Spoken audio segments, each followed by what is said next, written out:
दादू जी अदालत उमेर उपाप चांडियो जे टिन घरबातिन जे कतल केस में समूरन जवाबदारन के बरी करे छॾियो आहे। मॉडल क्रिमिनल ट्रायल कोर्ट जे जज हसन अली कलवर जी अदालत हाई प्रोफाइल केस जो महफ़ूज़ थियल फ़ैसिलो ॿुधायो। अदालत सरदार चांडियो, बुरहान चांडियो, सत्तार चांडियो ऐं अॻूणे SHO करीम चांडियो के बाइज़्ज़त बरी करे छॾियो। अदालत पारां जेल में कैद चई जवाबदारन सुल्फ़कार अली गोहर, मुर्तज़ा ऐं सिकंदर चांडियो बरी करे छॾियो आहे। अवां खे ॿुधायूं पिया त केस में नामज़द उन वक़्त जे SHO करीम चांडियो जो चवणो हो त अदालत इल्ज़ाम हेठि आयल समूरन जवाबदारन के बरी करे छॾियो आहे। दादू जी अदालत उमेर उबाब चांडियो जे टिन घरबातिन जे कतल केस में समूरन जवाबदारन के बरी करे छॾियो आहे। मॉडल क्रिमिनल ट्रायल कोर्ट जे जज हसन अली कलवर जी अदालत हाई प्रोफाइल केस जो महफ़ूज़ थियल फ़ैसिलो ॿुधाए छॾियो। अदालत सरदार चांडियो, बुरहान चांडियो, सत्तार चांडियो ऐं अॻूणे SHO करीम चांडियो के बाइज़्ज़त बरी करे छॾियो। अदालत पारां जेल में कैद चई जवाबदारन सुल्फ़कार अली गोहर, मुर्तज़ा ऐं सिकंदर चांडियो बि बरी करे छॾियो आहे।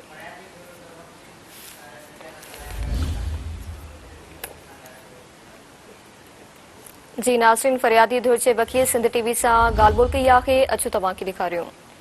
जजमेंट के खिलाफ अपील कंदासीं, हाई कोर्ट में ईंदासीं,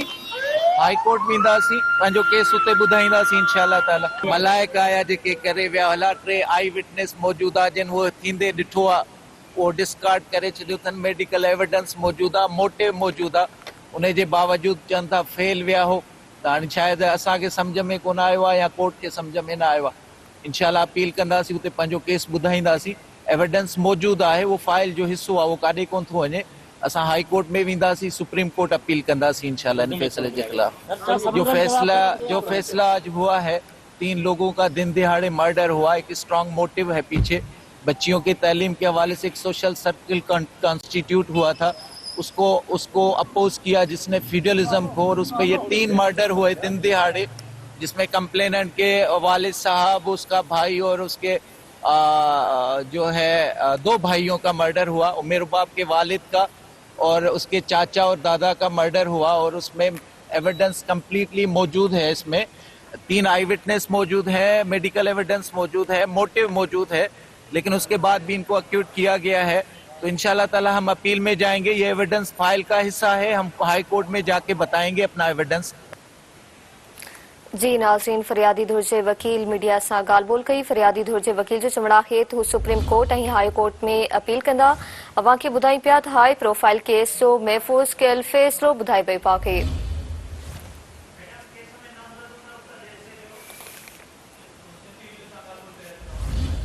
जी नाज़रीन, हिते अवां खे ॿुधायूं पिया त केस में उन वक़्त जे नामज़द SHO बि सिंध TV न्यूज़ सां ॻाल्हि ॿोल कई आहे। अचो तव्हां खे ॾेखारियूं। भरी थिया आहियूं, असां पंहिंजा प्रूफ वकीलनि जी मार्फत कोर्ट में जमा करायासीं। असांजो कोई हिन केस सां तालुकात कोन हुयो। मुखालिफ़नि असांखे 9 साल लोड़ायो। अल्हम्दुलिल्लाह जज साहब असांखे इंसाफ़ ॾिनो, मेरिट जे बिना ते फ़ैसिलो थियो आहे। जेके जेल में जवादर कैद हुया उन्हनि खे बि आज़ादु थियो आहे। केस सॼो पूरो साबित थियो आहे। केस खे ई जज साहब ख़ारिज करे। जेके ॿी 8 मुलज़म आहियूं, 8 नॉमिनेट मोहतरमा कराया हुया, 8 बाइज़्ज़त बरी थिया आहियूं। केस ई हुनजो जज साहब ख़ारिज करे छॾियो। अल्हम्दुलिल्लाह इंसाफ़ आहे, पाकिस्तान आहे, कोर्टूं जिंदा आहिनि, इंसाफ़ थियो आहे मेरिट ते। जी नाज़रीन, हाई प्रोफाइल केस जो महफ़ूज़ कयल फ़ैसिलो ॿुधाए पियो आहे। दादू जी अदालत उमेर बाब चांडियो जे 3 घरबातिन जे कतल केस में समूरन जवाबदारन के बरी करे छॾियो आहे। मॉडल क्रिमिनल ट्रायल कोर्ट जे जज हसन अली कलवर जी अदालत हाई प्रोफाइल केस जो महफ़ूज़ थियल फ़ैसिलो ॿुधाए छॾियो आहे। अदालत सरदार चांडियो, बुरहान चांडियो, सत्तार चांडियो ऐं अॻूणे SHO करीम चांडियो के बाइज़्ज़त बरी करे छॾियो। अदालत पारां जेल में कैद चई जवाबदारन ज़ुल्फ़कार अली गोहर, मुर्तज़ा ऐं सिकंदर चांडियो के बि बरी कयो वियो आहे। केस में नामज़द उन वक़्त जे SHO करीम चांडियो जो चवणो हो त अदालत इल्ज़ाम हेठि आयल समूरन जवाबदारन के बरी करे छॾियो आहे। दादू मां तफ़सील मलकंदासीं। सिंध TV न्यूज़ रिपोर्टर रियाज़ वली चांडियो खां। जी रियाज़ वली चांडियो, आगाह कजो, फ़ैसिले में वधीक छा चयो वियो आहे?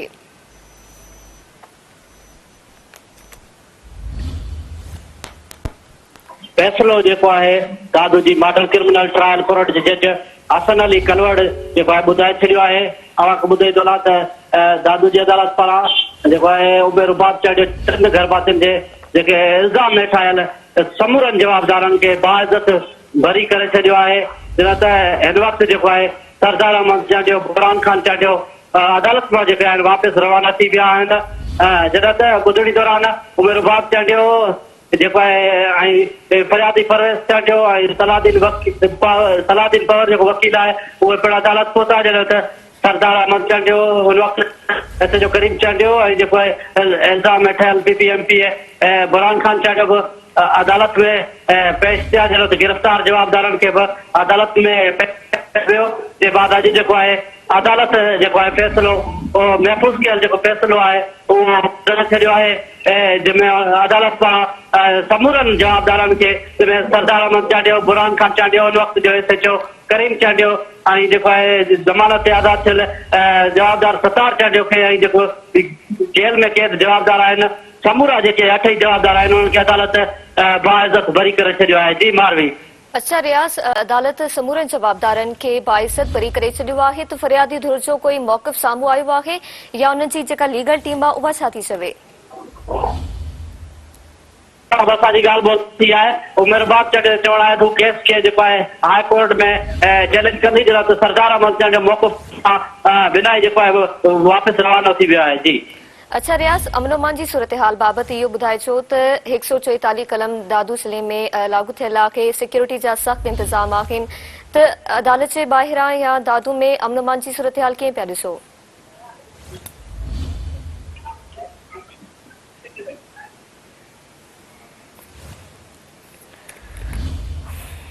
अवां खे ॿुधाई पिया दादू जी अदालत उमेर बाब चांडियो जे 3 घर भातियुनि जे क़तल केस में समूरनि जवाबदारनि खे बरी करे छॾियो आहे। अवां खे ॿुधाई पिया त मॉडल क्रिमिनल ट्रायल कोर्ट जे जज हसन अली कलवर जी अदालत हाई प्रोफाइल केस जो महफ़ूज़ थियल फ़ैसिलो ॿुधाए छॾियो आहे।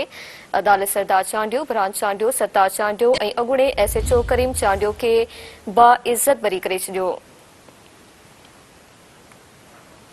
अदालत पारां जेल में क़ैद 4 जवाबदारनि सुल्फ़कार अली गोहर, मुर्तज़ा ऐं सिकंदर चांडियो बरी करे छॾियो आहे। वांगी ॿुधाई पिया त केस में नामज़द उन वक़्त जे SHO करीम चांडियो जो चवणो हो त अदालत इल्ज़ाम हेठायल समूरनि जवाबदारनि खे बरी कयो वियो। जी नाज़रीन, फरियादी धुर जी अॻवान उमेर बाब चांडियो सिंध TV न्यूज़ सां ॻाल्हि ॿोल कई आहे, जो तव्हांखे ॾेखारियूं। जवाबदार अदालत जी तरफ़ खां आज़ाद थिया आहिनि ऐं हीउ फ़ैसिलो ॿुधाए थो त हीउ जेको ज़िद वारो फ़ैसिलो आयो आहे ऐं 3 क़तल थिया आहिनि, उन में कंहिं हिकिड़े माण्हू खे बि सज़ा न अचणु, उहे जवाबदार जेके 3 सालनि ताईं रूपोश रहिया उन्हनि खे बि जेका सज़ा न मिली सघी आहे। असांजा हौसला बुलंद आहिनि। हीउ सरदारी निज़ाम जे ख़िलाफ़ जदोजहद आहे। हीउ फ़ैसिलो मुंहिंजे घर ताईं महदूद न हुयो। हीउ फ़ैसिलो समूरी सिंध सॼे मज़लूम तबिके जो फ़ैसिलो हुयो, जेको अदालतुनि जहिड़े तरीक़े जो फ़ैसिलो ॾिनो आहे। तव्हां सभई सम्झी सघो था, समूरी सिंध सम्झी सघे थी त हिन में कंहिंजो ज़िदो, कहिड़ो ज़िदो ऐं कहिड़े तरीक़े जो फ़ैसिलो ॿुधायो वियो आहे। असांजा हौसला बुलंद आहिनि। असांजे हौसलनि खे अञा हिकिड़ी नई उड़ान मिली आहे हिन फ़ैसिले सां। इंशाअल्लाह हाई कोर्ट, सुप्रीम कोर्ट ताईं वेंदासीं ऐं पुरुमीद आहियूं त इंशाअल्लाह असां इंसाफ़ जेको असांजो हक़ आहे उहो वठंदासीं। इंशाअल्लाह में सुरखरू होंगी, अवाम जान चुकी है, अवाम की अदालत में हम जीत चुके हैं। हाई कोर्ट जाएंगे, सुप्रीम कोर्ट जाएंगे, इंशाअल्लाह हमारे हौसले बुलंद।